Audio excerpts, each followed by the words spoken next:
story has been created by Rajeev Vashista for the Freedom for Eternity channel.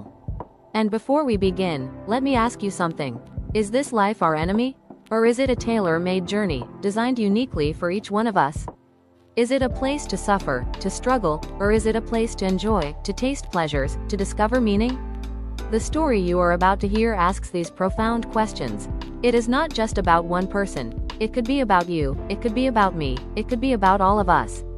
Because life, in its joys and sorrows, in its pleasures and pains, is always whispering something deeper. The question is, are we listening?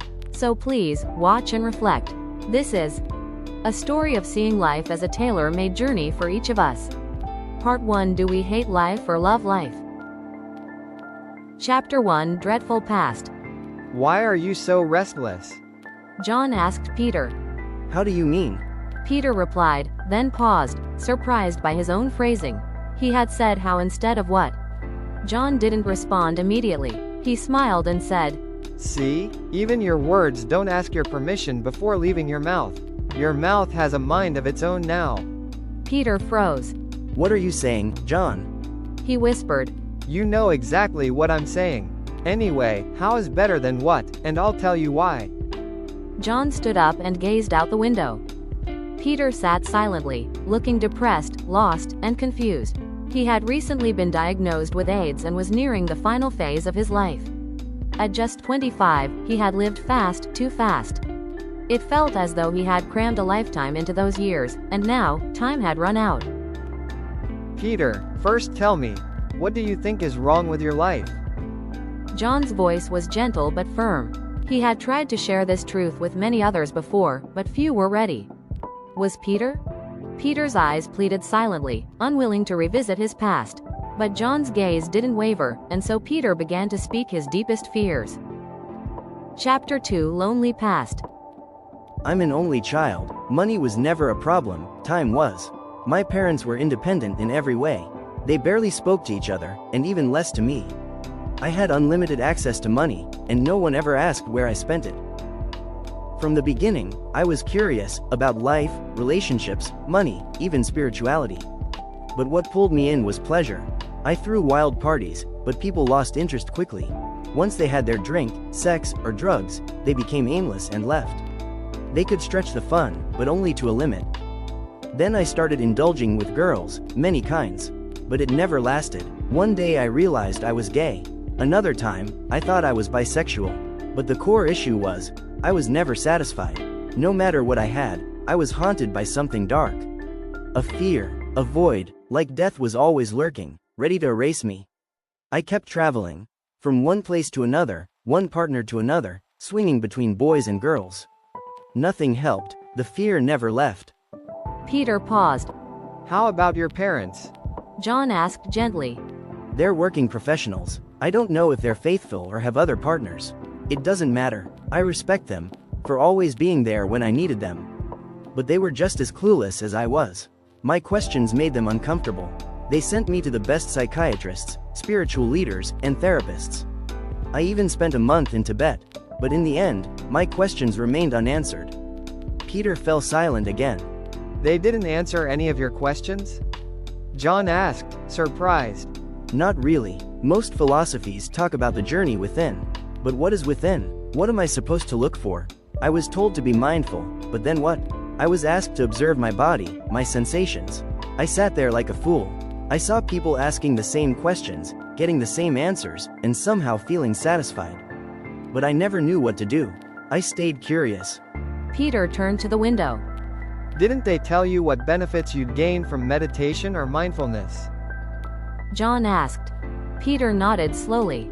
They said calmness, peace, kindness, that's everything. I was told to be non-reactive.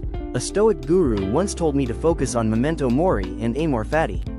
But what lies beyond acceptance and death?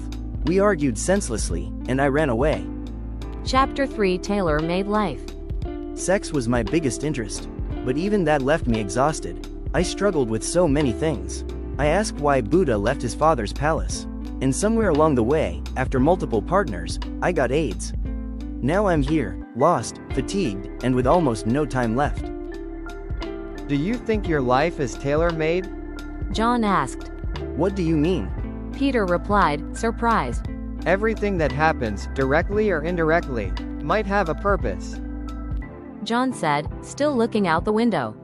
Even AIDS? Are you saying it happened for a good reason? Peter was stunned, but didn't raise his voice. Can I ask you something? John said, locking eyes with Peter. Sure. Peter replied, desperate to leave but unable to move. Are you feeling fearful and full of rage right now? Yes, and lost. I'm confused. Peter closed his eyes, his voice trembling. John waited. I'm not sure I'm ready to die. Peter said, and began to cry. Why do you want to live as you don't have a sound life? Sorry for being so blatant, but is there any reason to live indefinitely? John asked. What do you mean by reason? Peter asked, feeling weak. Tell me one reason worth living. John said slowly, emphasizing each word. Peter looked at John's face but couldn't speak. He began to sob quietly. Life is a tailor-made program, if you choose to believe it. John said, his voice calm. With all this pain, sorrow, loneliness, and now the fear of death? Or are you just being sarcastic? Peter asked, astonished. Well, did you ever enjoy life? John asked in a flat tone. Peter remained silent for a moment. Then, after a long pause, he replied. This is a story I've been creating, something very close to the heart, by Rajeev Vashista. It revolves around a question that, honestly, all of us face at some point. Is life our enemy, or is it our friend? Are we here to chase pleasure endlessly, to lose ourselves in experiences, or are we meant to understand something deeper, even in pain, discomfort, and confusion? And if there are answers, where do we even begin looking for them? In the story, there's a moment where John asks Peter a very simple but unsettling question. Did you ever truly enjoy your life? And Peter just goes silent. Because sometimes, the hardest questions are not complicated, they're just brutally honest. And we spend our whole lives avoiding them. This journey, through Peter, is really a reflection of all of us. Maybe life isn't against us. Maybe it's been trying to show us something, in its own way. This is part of Freedom for Eternity, a psychological and spiritual channel by Rajeev Vashista, where uncomfortable truths are explored through stories, so we can see life a little more clearly. If this makes you pause even for a moment, that's where the journey begins.